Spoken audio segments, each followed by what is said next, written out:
శారదా చంద్రమౌళీసం రత్నగర్భగణేశ్వరం శంకరంచ ఋష్యశృంగేశం తుంగాం లోకగురూన్ భజే. ఉభయ జగద్గురువుల యొక్క పాదపద్మాలకి నమస్కారం చేసుకుంటూ, అలాగే నాకు జ్యోతిష విద్యను నేర్పిన గురువర్యులు జ్యోతిష బ్రహ్మ కీర్తిశేషులు శ్రీ ఈరంకి సూర్యనారాయణమూర్తి గారు, సూర్యశ్రీ దైవజ్ఞి గారి యొక్క పాదపద్మాలకి నమస్కారం చేసుకుంటూ, ఓం శ్రీ మహాగణాధిపతి నమః, శ్రీ గురుభ్యో నమః, హరి ఓం. వీక్షకులందరికీ నమస్కారం. వృశ్చిక రాశి వారికి ఆగస్టు మాసంలో ఉండేటువంటి గ్రహస్థితిని చూస్తే అర్ధాష్టమ రాహు తన యొక్క ఫలితాన్ని వ్యతిరేకంగానే ఇస్తూ ఉన్నారు. పంచమ స్థానంలో వక్రగతి శనేశ్వరుడు, సరే ఆయన వ్యతిరేకమైన ఫలదాత. సప్తమంలో ఉన్న కుజుడు కాస్త అష్టమంలోకి వెళ్ళిపోయారు, ఆయన వ్యతిరేకమైనటువంటి ఫలితాలను ఇస్తారు. ఇక్కడ ప్రధానమైన విషయం ఏంటంటే 18వ తారీఖు దాటాక రవి దశమ కేంద్రంలోకి రావడం మంచి విషయం. అలాగే ఈ మాసంలో గురుబలం ఉండడం మంచి విషయం, చంద్రబలం ఉండడం మంచి విషయం. ఇవి కొంత అనుకూలించేటువంటి అంశాలు. అంటే ఈ మాసం ప్రధానంగా గురుబలం మీదే ముందుకు వెళ్ళాలి, ఇంకే బలము లేవు.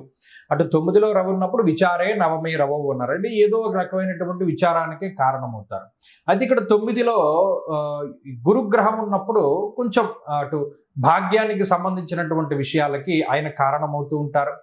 ముఖ్యంగా ఆయన 9వ స్థానంలో చాలా యోగ్యమైనటువంటి శుభ ఫలదాత. అర్ధంచ స్వకులాచార గృహలాభ సుభోజనం అన్నారు. కొన్ని మూలమైనటువంటి గ్రంథాల్లో మరొక మాట కూడా చెప్తూ ఉంటారు. అర్ఘ్యంచ ఇంకో మూలమైనటువంటి గ్రంథాల్లో భాగ్యానికి సంబంధించిన విషయాలతో పాటుగా అదృష్టాన్ని సూచించేటువంటి విషయాలు కూడా చెప్తూ ఉంటారు.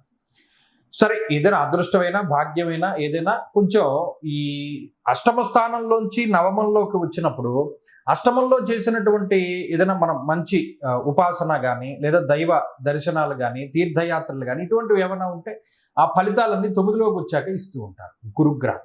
కాబట్టి అది చాలా గొప్ప విషయము. అందువల్ల ఆర్థికాభివృద్ధి కలుగుతూ ఉంటుంది, ఐశ్వర్యం కలుగుతూ ఉంటుంది, ఇందాక చెప్పినట్టు అదృష్టం కలుగుతూ ఉంటుంది. అంతేకాకుండా అష్టమంలో కుజుడు ఇచ్చేటువంటి దోషాన్ని కొంత గురుడు తగ్గిస్తూ ఉంటారు. అక్కడ కుజుడు ఏమిస్తారు? అష్టమ స్థానంలో స్థానభ్రంశ, ఆయన స్థాననాశం రుణచ్ఛేద అష్టమస్తే ధరాసుతే, అంటే స్థాననాశాన్ని కలిగించవచ్చు.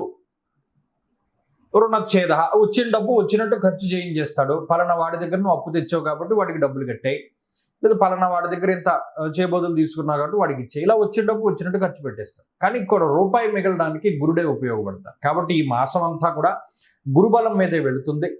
అలాగే మాసంలో 18వ తారీఖు దాటిన తర్వాత మరింతగా రవి బలం కూడా పెరుగుతుంది. కాబట్టి అటు దశమంలోకి రవిగ్రహం యొక్క సంచారం వస్తుంది. కాబట్టి ఆయన కూడా చక్కగా అర్ధసిద్ధి సదారోగ్యం బంధు సంతోషవర్ధనం అన్నారు. అంటే అటు మరలా మనకి వృద్ధిని సూచించేటువంటి విషయాలు, ఉద్యోగపరమైనటువంటి విషయాలను ఎక్కువగా రవి సూచిస్తున్నారు. ఈ మాసంలో కుటుంబపరమైనటువంటి విషయాలపైనే ఎక్కువ మీరు కాన్సన్ట్రేట్ చేయవలసి వస్తుంది, అంటే ఎక్కువ శ్రద్ధ పెట్టవలసి వస్తుంది. ఇంట్లో ఉండేటువంటి ఏదైనా గుప్తమైనటువంటి విషయాలు బయటికి వెళుతూ ఉండడము, ఇంకొకళ్ళ ప్రమేయంతో ఇంట్లో ఉండేటువంటి వాళ్ళపైన వారి ప్రమేయంతో ఇంట్లో ఉండేటువంటి వారు కొంత వ్యతిరేకంగా ప్రవర్తిస్తూ ఉండడము, దాన్ని ఇన్ఫ్లుయెన్స్ అవ్వడం అని చెప్తూ ఉంటారు. అంటే చెప్పుడు మాటలు వినడం ద్వారా మీ మీద కొంత వ్యతిరేకమైన అభిప్రాయాన్ని వారు పొందుతూ మీ కోడల్లో, కొడుకులో, లేకపోతే పిల్లలో, లేకపోతే మనవలో, లేకపోతే అల్లుల్లో, కూతుర్లో, ఎవరో భార్యతో సైతంగా ఎవరైనా సరే, భర్తతో సైతంగా ఎవరైనా సరే ఇతరుల మాట విని మీ మీద కొంత వారు వ్యతిరేకంగా మాట్లాడుతూ ఉండడం, ఇది మీరు గమనిస్తారు ఈ మాసంలో. అది ఒకటి కొంత ఇబ్బంది పెడుతుంది. అదేంటి మనం ఇంత చేశాం కదా, ఎవరో చెప్పిన మాటలు పట్టుకుని వీళ్ళు ఇలా మాట్లాడుతున్నారంటే అని ఒక్క బాధ కలుగుతుంది. అది ఒకటి మినహాయించి మిగతా ఏ విషయంలోనూ కూడా వృశ్చిక రాశి వారికి ఇబ్బందులు కలగవు. ఇక ఉద్యోగపరంగా శ్రమ ఉన్నా, ఒత్తిడి ఉన్నా, ఏదైనా అవి దాటుకుంటూ ముందుకు వెళుతూనే ఉంటారో అది ఒక విషయం మనం దృష్టిలో పెట్టుకోవాలి. అయితే ఈ మానసిక అశాంతిని తొలగించుకోవడానికి మాత్రం వీరు ఎప్పటికప్పుడు సుబ్రహ్మణ్యారాధన చేస్తూనే ఉండాలి. ఎందుకంటే ఎంతసేపు సుబ్రహ్మణ్యారాధన చేయడం ద్వారా మీలో ఉండేటువంటి కొంత ఆ వైరాగ్య భావన కొద్దిగా పెరుగుతూ ఉంటుంది. అంటే ఆ జ్ఞాన స్థితి పెరుగుతూ ఉంటుంది. సుబ్రహ్మణ్యుడు జ్ఞానస్వరూపుడు కాబట్టి, అందువల్ల మన వాళ్ళే మన గురించి వ్యతిరేకంగా మాట్లాడినా కొంత దాన్ని మనం ఓవర్కమ్ చేయడానికి ఆయన ఉపయోగపడుతూ ఉంటారు. అందువల్ల సుబ్రహ్మణ్య ఆరాధన ఎక్కువగా చేస్తూ ఉండడము, సుబ్రహ్మణ్య భుజంగ ప్రయాత స్తోత్రాన్ని కానీ, లేదా కరావలంబ స్తోత్రాన్ని కానీ, లేదా అనేక రకాల స్తోత్రాలు లేదా అష్టోత్తరాన్ని కానీ ఏదో శరవణ భవ అనేటువంటి మంత్రాన్ని కానీ ఏదో ఒకటి మీకు అది పారాయణ చేస్తూ ఉండడం, ఏమీ లేదు మనకేమీ తెలియదు, సుబ్రహ్మణ్య స్వామి దేవాలయానికి వెళ్ళి దండం పెట్టుకుంటూ ఉండడం, దీపారాధన చేయడం, ఇటువంటివి కూడా మంచి ఫలితాలని ఈ మాసంలో ప్రసాదిస్తాయి.